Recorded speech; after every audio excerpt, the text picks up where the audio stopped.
Fala galera, eu sou Heraldo Luiz e esse é mais um vídeo do canal Analítica Sem Dúvidas.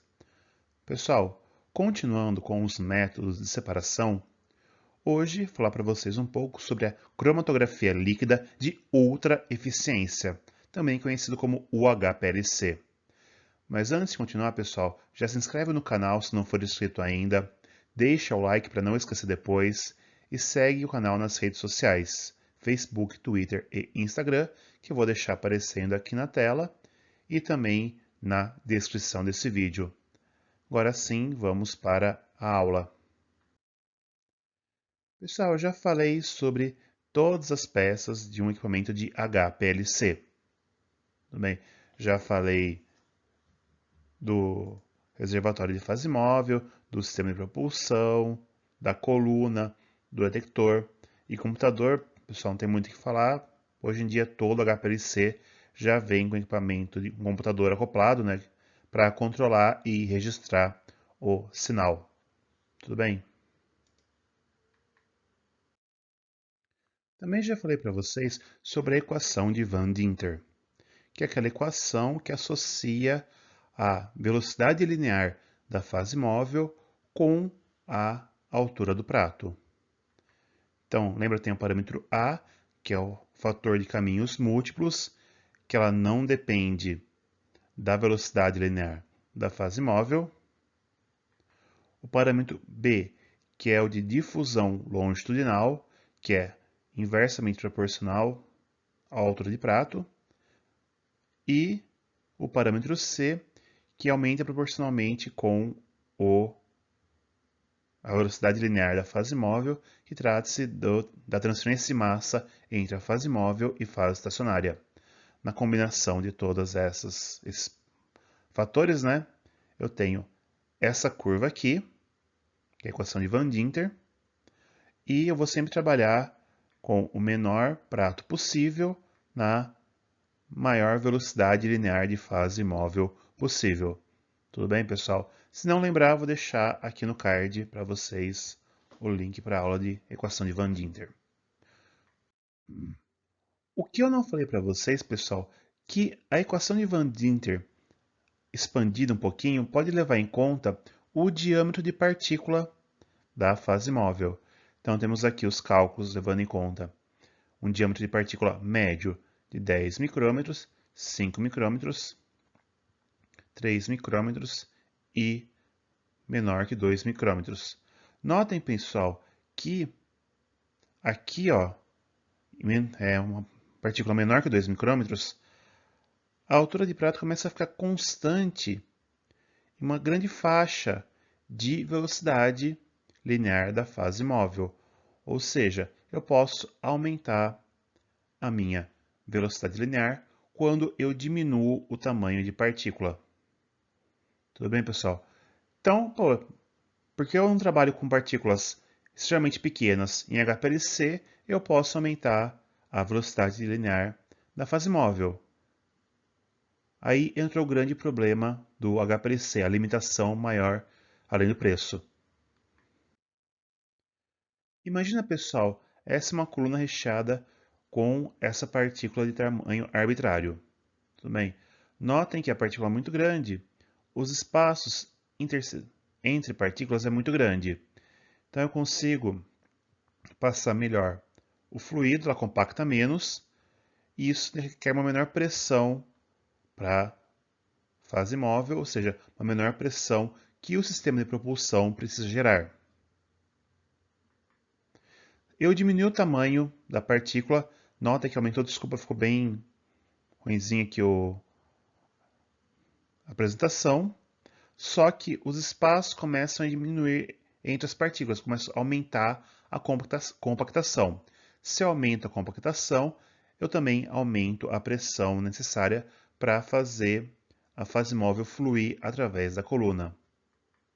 Diminuindo de novo, eu vou aumentar ainda mais a compactação, tudo bem? Então, o azul tinha um tamanho, o vermelho era metade, e agora o verde é metade do vermelho, ou seja, 1/4 do verde, o diâmetro. Essa limitação, tudo bem, pessoal? Demorou muito para atingir sistemas de propulsão que desse uma pressão suficiente para romper com essa alta compactação, esse alto índice de compactação que ia ficar a fase estacionária dentro da coluna. Tudo bem? Foi aí, pessoal, que surgiu a cromatografia líquida de ultra eficiência, que pode ser chamado de UHPLC, do inglês Ultra High Performance ou Pressure, eu já vi os dois termos, Liquid Chromatography. É basicamente a evolução do HPLC. Tudo bem, pessoal? Então, muitas vezes eu deixei de falar de colunas capilares porque eu via que a coluna capilar, apesar de trabalhar com baixa vazão, ela ficou meio nichada. O HPLC evoluiu para o UHPLC. Tudo bem, pessoal? Então, eu resolvi fazer um vídeo só de UHPLC. Lembrando, o termo UPLC é a marca registrada da Waters. Tudo bem? A técnica correta é UHPLC. Em alguns livros você vai ver o termo CLUE, da cromatografia líquida de ultra eficiência. Eu prefiro o HPLC. Tudo bem? Como eu falei, pessoal, ele tem um diâmetro menor ainda no recheio da coluna, diâmetro médio, tá, pessoal? Você nunca vai conseguir o diâmetro de 1 micrômetro, vai ser em média 1 micrômetro, mas as colunas de UHPLC vai ter uma distribuição de partícula também bem menor. Eles vão seguir uma gaussiana sempre, tá, pessoal? Só que do UHPLC, além de ser uma média bem menor, a distribuição de tamanho tende a ser um pouquinho menor. No HPLC pode ser um pouquinho mais amplo a gaussiana. Tudo bem?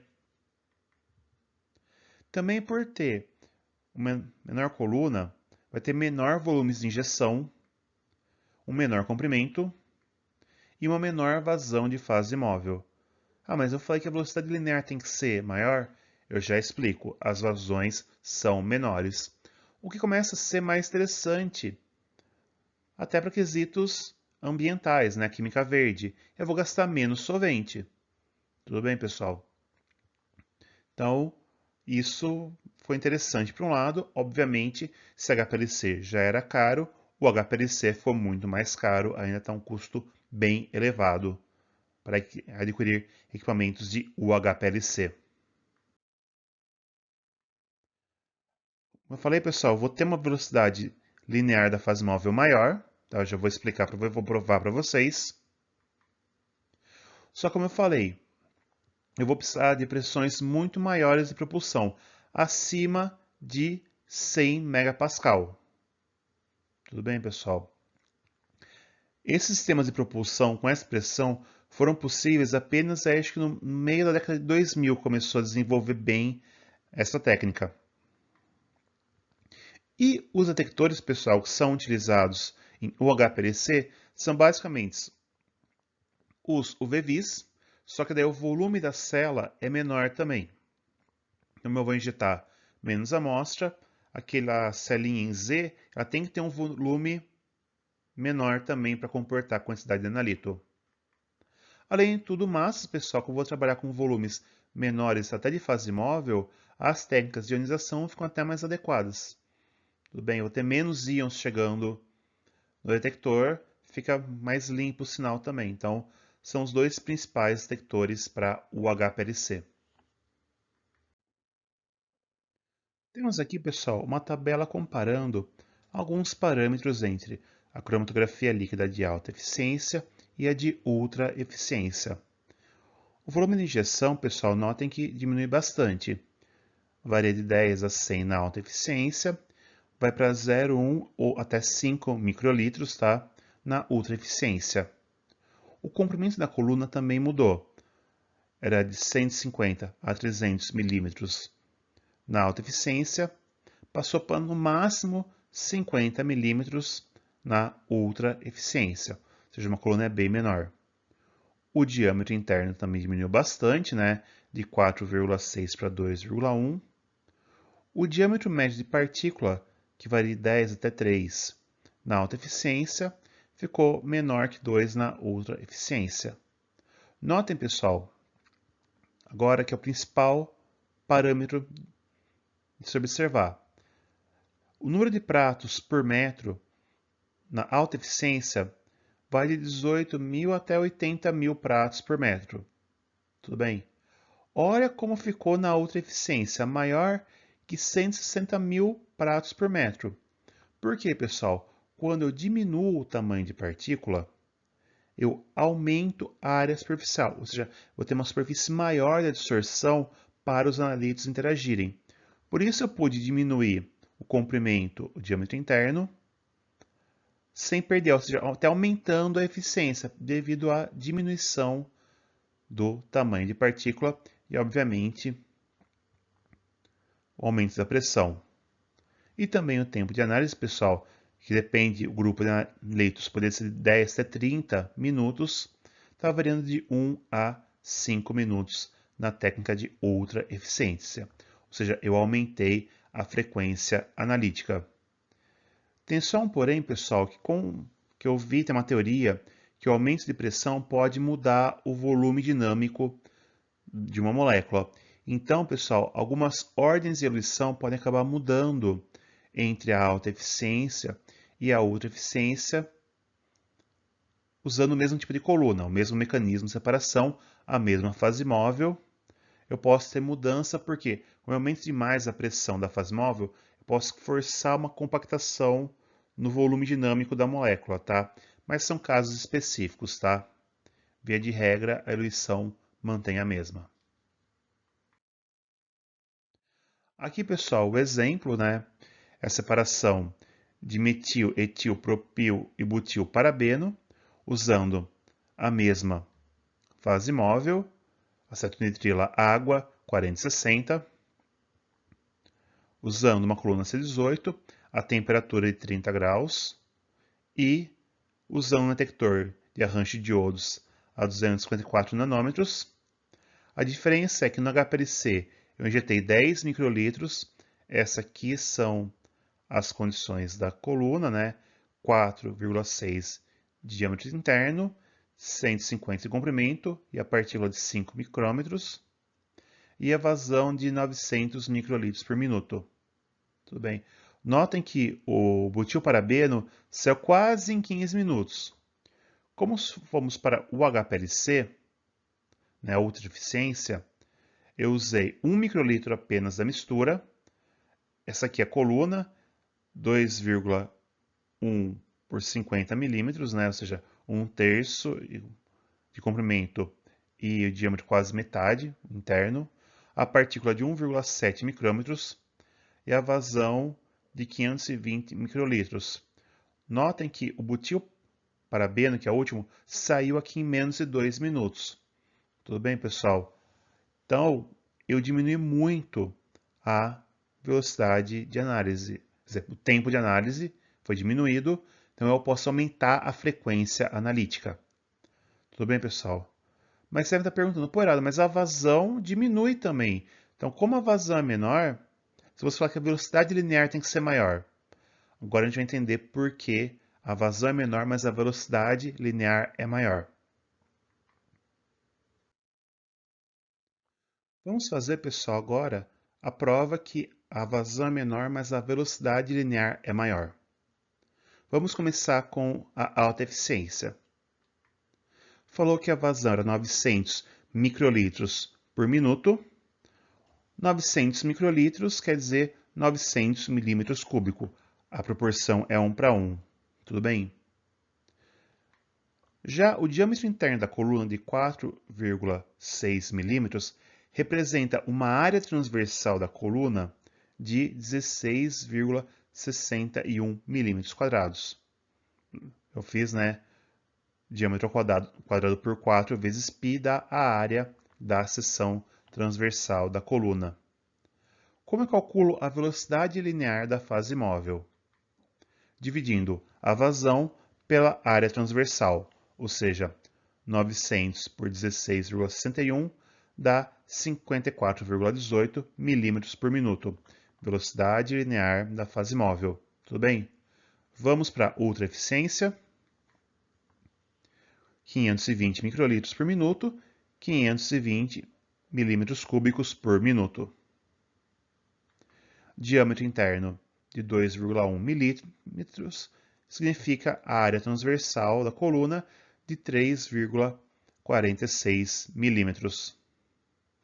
Fazendo o cálculo, 520 por 3,46 dá 150,29 milímetros por minuto, ou seja, quase 3 vezes maior. Então, viram por que eu diminuo a vazão, mas eu aumento a velocidade linear da fase móvel? Porque eu diminuo aqui a área transversal da coluna. Tudo bem, pessoal? Ficou claro? Porque a vazão é menor, mas a velocidade linear é maior? Qualquer dúvida, pessoal, ou nos comentários, ou através da rede social ou e-mail. E agora, pessoal, o que é mais feito, na verdade, começou a ser feito, hoje em dia está quase constante, é a transferência de métodos de HPLC para UHPLC. Então, se eu tenho um método definido para HPLC, como eu faço os cálculos para usar o UPLC, desde que, obviamente, pessoal, vou estar usando o mesmo tipo de coluna e a mesma fase móvel. Tudo bem? Então, se eu usava uma C18 com metanol água no HPLC, como eu transfiro isso, uma C18 fase móvel metanol água, para o UHPLC? Primeiro, pessoal, o volume de injeção que eu vou usar no HPLC, na alta eficiência, é o volume que eu já uso na alta eficiência, vezes a razão do diâmetro interno da coluna de ultra eficiência quadrado dividido pela alta eficiência ao quadrado, bem, vezes o comprimento da coluna de outra eficiência dividido pelo comprimento da coluna de alta eficiência. Então, assim eu calculo qual volume eu posso injetar no meu cromatógrafo de ultra eficiência. A vazão de fase móvel que eu vou utilizar, também, pessoal, no ultra eficiência, vai ser igual a vazão da fase móvel que eu uso a técnica de alta eficiência, vezes, de novo, a razão do diâmetro interno da coluna de ultra eficiência pela alta eficiência, os dois ao quadrado, agora vezes, agora aqui, pessoal, o diâmetro da partícula de recheio da coluna da alta eficiência dividido, pessoal, pela ultra eficiência. Bem, então eu vou converter o fluxo, né, o flow rate, a vazão da cromatografia líquida de alta eficiência para a ultra eficiência. Tudo bem? Isso é para o volume de injeção e para a vazão da fase móvel. Vamos agora, pessoal, para as condições dos tempos para eluição em gradiente. Inicialmente, pessoal, é a eluição isocrática. Obviamente, estou falando alguns métodos que podem ser assim. Eu começo um tempo isocrático, depois começo o gradiente. Obviamente, se isso aqui for zero, aqui também vai dar zero. Mas se eu precisar deixar um patamar constante para estabilizar a coluna de modo isocrático, eu vou calcular o tempo que vai ficar isocrático dessa forma. É o tempo que eu já deixo na alta eficiência, vezes a vazão da fase móvel que eu usava no HPLC, dividido pela vazão que eu calculei para o UPLC, e aqui o volume de retardo da coluna, ou seja, o volume que a fase móvel precisa percorrer para preencher totalmente a coluna. Aqui é o volume da coluna de ultra eficiência dividido pelo volume de retardo da fase móvel da alta eficiência. Tudo bem, pessoal? Então, eu calculo esse tempo aqui que eu deixo o meu sistema de propulsão, se eu estou trabalhando com gradiente, de modo isocrático. Obviamente, de novo, pessoal, se isso aqui é zero, zero vezes qualquer coisa, continua dando zero. Agora, pessoal, o slope, que seria o coeficiente angular aqui para ver a taxa de aumento do solvente B, da porcentagem de solvente B. Tudo bem? Então, o que eu vou aplicar na cromatografia líquida de ultra eficiência vai ser igual a que eu aplico na alta eficiência, vezes, agora aqui, é a vazão que eu vou utilizar no método de ultra eficiência, dividido pelo alta eficiência, E aqui, o volume morto, né, o volume de retardo da fase móvel da cromatografia líquida de alta eficiência, dividido pelo volume de retardo da ultra eficiência. Então, nota que eu inverti praticamente esses dois fatores aqui, tá vendo? Então, eu acho esse slope aqui que seria esse aumento, né, a velocidade de aumento do solvente B. E agora o tempo do gradiente, ou seja, que tempo que eu vou chegar desse ponto a esse para o ultra eficiência, vai ser igual a porcentagem final do solvente B que eu quero, menos a inicial que eu estou trabalhando, os dois para alta eficiência, mas vai ser igual para outra eficiência, não vou mudar a concentração da fase móvel, vou mudar os tempos. Dividido pelo slope, ou seja, esse valor que eu calculei aqui. Assim é que eu transfiro um método de HPLC para o HPLC. Tudo bem, pessoal? Então é isso, pessoal. Esse foi mais um vídeo do canal. Espero que tenham gostado. Pessoal, chegou até aqui, se inscreve no canal, deixe um like no vídeo, ative as notificações. É de graça para vocês e me ajuda bastante, porque mostra para o YouTube que esse conteúdo é relevante. Tudo bem, pessoal? Então colabora e me ajuda. Quem quiser e puder colaborar financeiramente com o canal, o botão Valeu Demais já está ativo. É uma doação, vocês podem doar valores acima de R$2, tudo bem? Mas obviamente não é obrigatório, só a inscrição e o like já é bastante apoio. Sigam o canal nas redes sociais Facebook, Twitter e Instagram. Lembrando sempre, sou mais ativo no Instagram. Dúvidas, pessoal, podem ser ou deixadas aqui nos comentários ou enviadas pelo e-mail, que é semdúvidas@gmail.com, ou também através das redes sociais. Confiram, pessoal, outras playlists que eu estou deixando aqui para vocês. Tudo bem, pessoal? Que podem ter outros conteúdos que vocês achem interessante do canal. Então, pessoal, é tudo por hoje. Até a próxima. Valeu, tchau!